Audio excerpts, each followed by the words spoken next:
Well, I'm Dave Henning. It's the Fresh Start Podcast, and we've got an exciting episode today with my friend Cody Cox from the Portland, Oregon area. And Cody, welcome. Hey, thanks, David. Glad to be here. Thank you.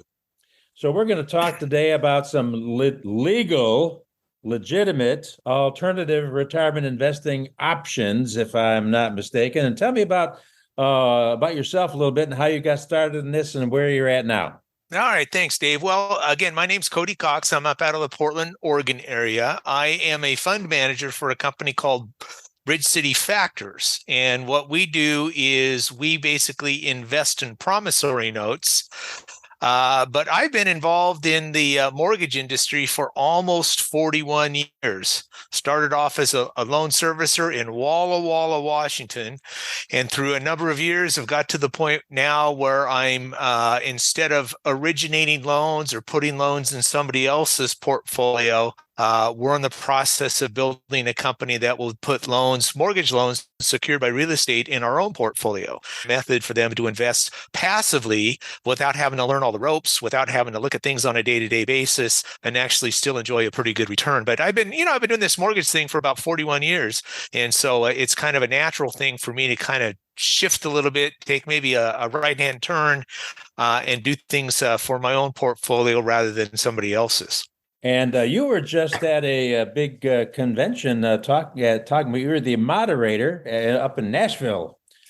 Yeah, there's an annual conference that I attend, and it's called Diversified Mortgage Expo, or DME as we call it. And DME is one of those conferences for guys like me that invest in promissory notes secured by real estate. Now, what makes that a little different is that, we invest in the paper rather than the property. And so we're not what you would call a landlord. We are what we call lien lords. So we're investing in the paper. So I don't have to deal with termites, tenants, or toilets at all. So we have this annual conference. This year it was in Nashville. It started off with some axe throwing on the night before it actually started. And I was blessed to actually moderate a panel that talked about exit strategies. And then I was asked by another one of the companies, the vendors that were there, to do a little 15-minute interview. And so I did that little 15-minute interview. You can find it out on the internet on my Facebook page. And I think you actually had an opportunity to listen to that as well. Oh, yes, that was really well done, number one, and intriguing. Plus, you're kind of like sitting in the lobby outside. It was a great environment with a beautiful setting. Yeah. And that was a lot of takeaways from that. You got into some really interesting discussion exactly how this thing works. Yeah. So give me an example of, for example, you could use it for what, like a SEP IRA, what's some of the other ways? Well, one of the things that I do personally, and I always like to make a difference between somebody who's a note investor and somebody who's in the note business. Okay. And I do both. I look at the note investing part of it as me using my own capital in order to acquire a promissory note. And then when that home loan borrower makes their monthly payment, it comes to me. So so that's the advantage of it in that fashion. And so the way I do that is through what's called a self-directed IRA. There you go. And so that's what the way I do that. It's money that I have rolled over from an old corporate 401k or something to that effect. And depending on if it's a traditional IRA or a Roth IRA, it's either tax or tax deferred, taxed, when I take that money out or actually start taking distributions from it. Right. So it's a way for me to grow an investing portfolio without having to pay taxes on the gains. And so I use that in my overall portfolio, all my investing strategies. I use that as kind of what I call a bond replacement strategy.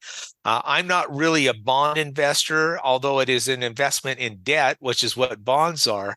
But rather than be at the whims of the bond market, I buy these assets, I call them, they're income producing assets, which if you're a passive investor, that's what you want to do, is you want to purchase income producing assets.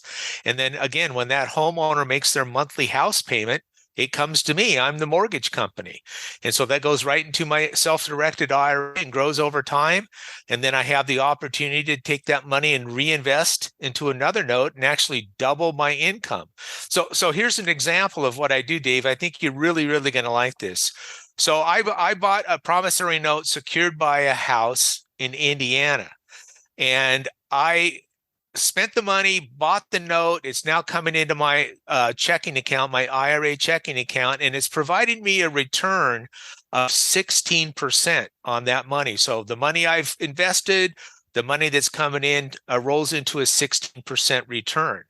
But then I take that money that's coming into me and I can reinvest that money into another note fund that's going to pay me a guarantee. Well, I don't like the word guarantee, but a preferred rate of 8%. So I've just taken that same money and have multiplied it to be a total of a 24% return on the same money.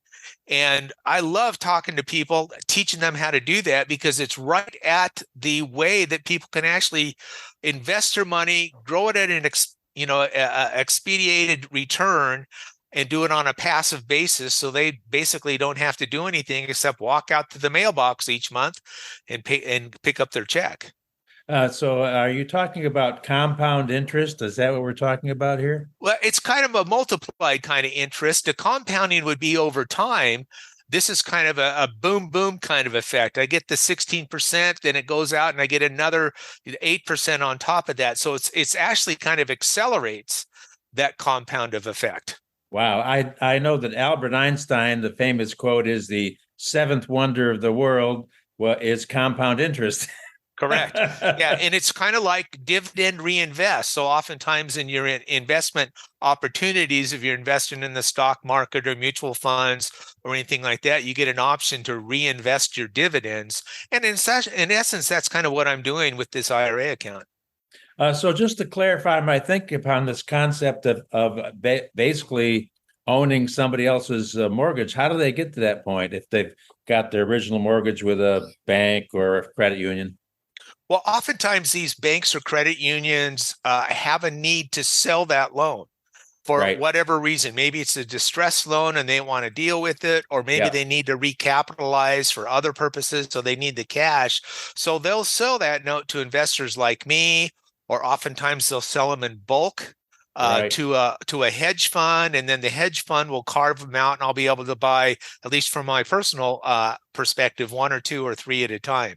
I think I have three of them in IRAs right now, so I have three different realms of money coming into that. But then on the other side of things, when I talk about being in the note business, that's what I also have a fund that my son and I run. That's registered with the Securities Exchange Commission. I think we've got it registered with like 5 different states as well. We're buying those loans in bulk. And then what we do is we raise capital from investors. We use that capital to purchase these notes. And then as the payments come in, that return comes in, we then divide that out and distribute that back out to the investors based on the amount of their proportion of their investment.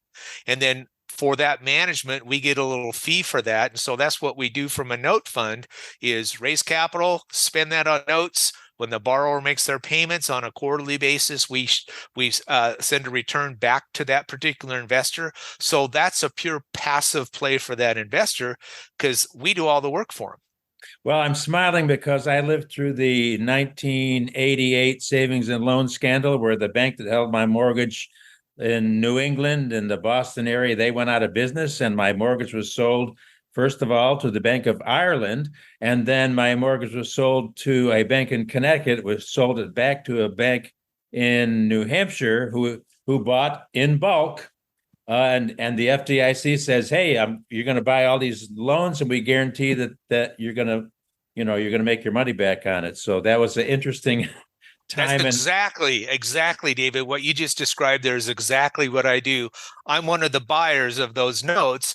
Yeah. And then our next step is what my son and I are in the process of building, is a larger fund. We want to be able to go out to the marketplace and raise $7 to $10 million at a time and purchase these large pools of notes Right. and be able to manage those on a larger, higher basis. So we're in the process of constructing